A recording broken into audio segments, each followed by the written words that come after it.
ஏதாவது செஞ்சே ஆகணும். என்னால அந்த கோமாளியெல்லாம் கல்யாணம் பண்ணிக்க முடியாது.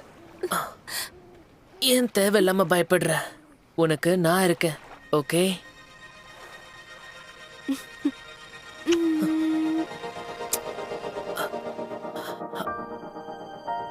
அருகில் நீ இருந்தால் என் உணர்வுகளை, என் ஆசைகளை நான் பகிர்ந்து கொள்வேன்.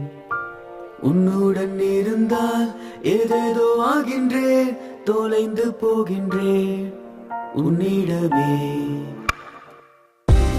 உன்னுடன் இருக்க நான் விரும்புகிறேன், உன்னுடன் வருவேன் நான் என்றுமே.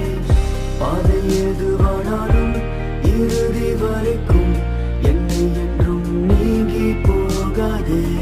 முயற்சி இதுதான் எப்போது செய்வாய், நாம் நினைத்தது எப்போது நடக்கும். உன்னுடன் இருக்க நான் விரும்புகிறேன், உன்னுடன் வந்தேனே சேருமிடம். சேரும் இடம். எஸ். ரொம்ப ஆடாத லியோ. சரி சரி.